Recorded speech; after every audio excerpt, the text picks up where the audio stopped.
स्वर्गीय PN Kelkar advocate राष्ट्रीय विधिक सहायता केंद्र की ओर से 8 दिसंबर रविवार को दोपहर 12 से 2 बजे तक निःशुल्क विधिक कैंप का आयोजन शिंदे की छावनी स्थित लक्ष्मी होटल के पास आयोजित किया गया।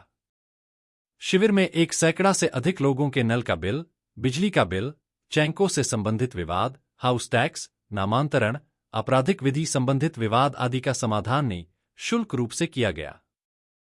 सर्वप्रथम शिविर का शुभारंभ अतिथियों द्वारा संविधान निर्माता बाबा साहब भीमराव अंबेडकर, स्वर्गीय पीएन केलकर एडवोकेट, स्वर्गीय एडवोकेट श्याम बिहारी मिश्रा के चित्र पर माल्यार्पण कर किया गया।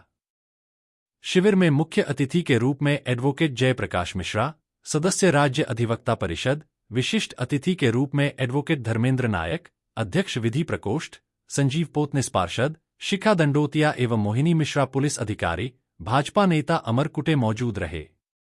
शिविर संयोजक एडवोकेट विवेक भार्गव ने कैंप को संबोधित करते हुए कहा कि इस तरह के शिविर भविष्य में भी लगाए जाएंगे जिससे आमजन को सुलभ न्याय मिल सके। वहीं मुख्य अतिथि एडवोकेट जयप्रकाश मिश्रा ने शिविर को संबोधित करते हुए कहा कि कई विवाद को आपसी समझौते से निपटा लिया जाना चाहिए जिससे न्यायालय ही न जाना पड़े। वर्तमान जिस तरह कोर्ट में प्रकरण विचाराधीन है और उनकी संख्या लगातार बढ़ रही है, ऐसी स्थिति में न्याय मिलना में काफी समय और धन लग जाता है। उन्होंने ऐसे शिविर आयोजित करते रहने के लिए विवेक भार्गव की पहल को भी सराहा और मंच से उनकी तारीफ की। इस अवसर पर मुख्य अतिथि और विशिष्ट अतिथि को आयोजन समिति द्वारा स्मृति चिन्ह देकर सम्मानित किया गया। आयोजन समिति द्वारा विधिक रत्न अलंकरण से अधिवक्तागण आनंद भारद्वाज, आलोक कटारे, दीप्ति सिंघल, राजीव श्रीवास्तव, संदीप भदौरिया, जितेंद्र कुमार मौर्य को सम्मानित किया गया। कार्यक्रम का संचालन चैन सिंह राजपूत एवं आभार अमर कुटे जी ने किया। शिविर में advocate Avnish Srivastava, advocate Ravikant Vanaphal, advocate Jitendra Simrodiya, Mohit Saxena आदि विशेष रूप से मौजूद रहे। वो जूनियर अधिवक्ता की मदद करते थे, उसका सभी साथ देते थे। ऐसे ही हमारे जयप्रकाश भाई सब भी ऐसे ही करते हैं सारे जूनियर के साथ में। तो मैं चाहता हूँ उनका जोरदार तालियों से स्वागत। एक समाज सेवी है, उनके बारे में जितना कहो उतना ही कम है। तो चूंकि इतना तो मैं भी नहीं कह सकता उनके बारे में, तो मैं ये कहूँगा कि आज वो अपने बीच में बैठे हुए हैं तो उनका जोरदार तालियों के साथ में स्वागत किया जाए। इसी बीच में हमारे बीच में शासकीय नहीं तो निश्चित ही उनसे भी हम लोगों को लाभ मिलेगा, क्योंकि आज कई ऐसी समस्या होती है जो हमारे गरीब भाई परेशान होते हैं, थाने तक पहुँचते हैं, थाने में जाने में उनको जिनकी उपस्थिति मंच को गौरवशाली क्षण प्रदान कर रही है और जो अपने इस व्यस्त कार्यक्रम में से भी मेरे विनम्र आग्रह पर केवल एक फोन के माध्यम से पहुंचे और इतनी बड़ी लेगेसी परम श्रद्धेय श्याम बिहारी मिश्रा जी चाचा जी, और शायद मैं वो भाग्यवान व्यक्ति हूं अपने जीवन का कि परम श्रद्धेय प्रभाकर नारायण केलकर जी, परम श्रद्धेय श्याम बिहारी मिश्रा जी, परम श्रद्धेय बीजी खोप साहब, इन तीनों व्यक्तित्व को अद्भुत अद्वितीय प्रतिमान स्थापित करने वाले व्यक्तित्व के साथ मुझे काम करने का भी अवसर मिला और उनका आशीर्वाद भी मिला। मैंने देखा है कि परम श्रद्धेय केलकर साहब तो मेरे परिवार के सदस्य रहे।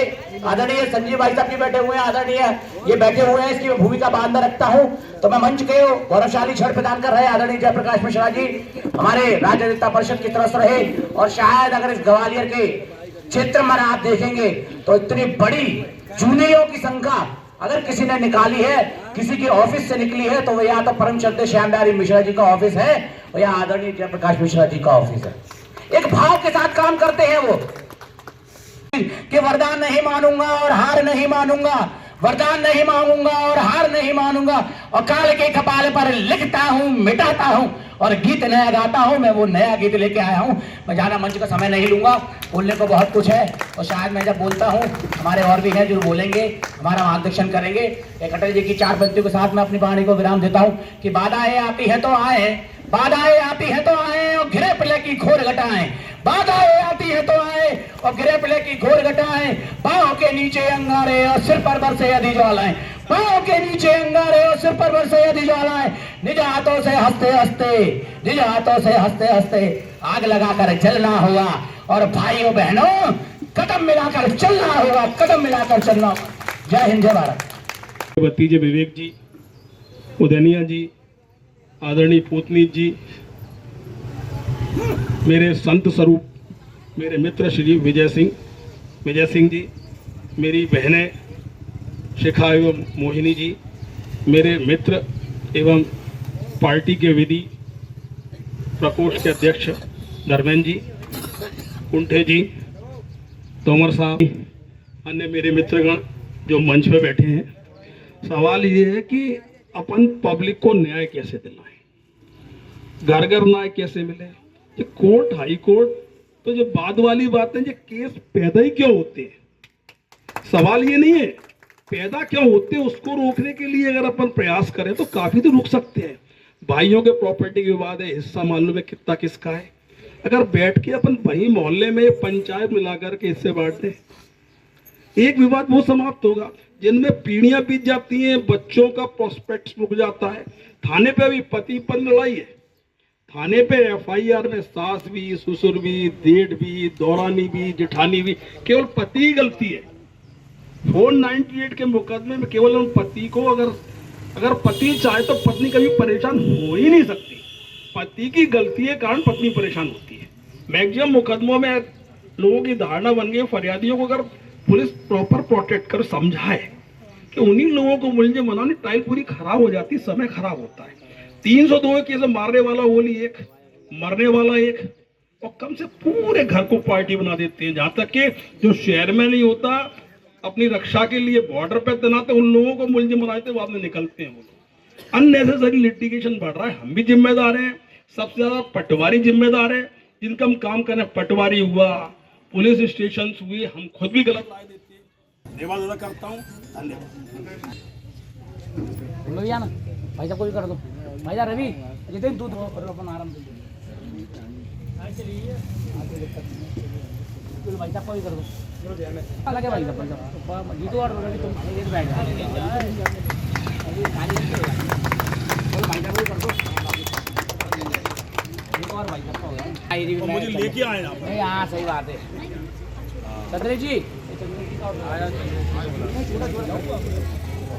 आप ही बुलाओ, चंद्र जी लाओ, मैं हाथ लगा लूँगा। हम यहाँ पे विधिक सहायता के लिए इकट्ठे हुए हैं। जो भी आम जनता है कहीं ना कहीं किसी न किसी से परेशान है, तो जब कहीं समाज में क्राइम होता है तो हम सबसे पहले सोचते हैं कि उसका प्रिवेंशन कैसे हो।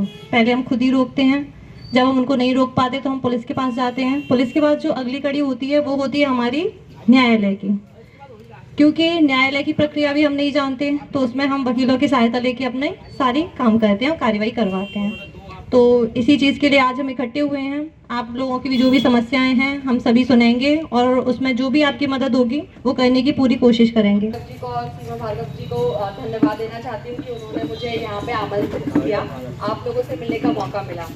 पुलिस और न्यायालय का एक समन्वय है, निश्चय करती है तो न्याय जब तक नहीं मिलता जब तक न्यायालय से कोऑर्डिनेशन अच्छा ना हो। अगर न्यायालय से कोऑर्डिनेशन अच्छा होगा तो जनता को न्याय मिल पाएगा, जैसा वो चाहते हैं वैसा हो पाएगा।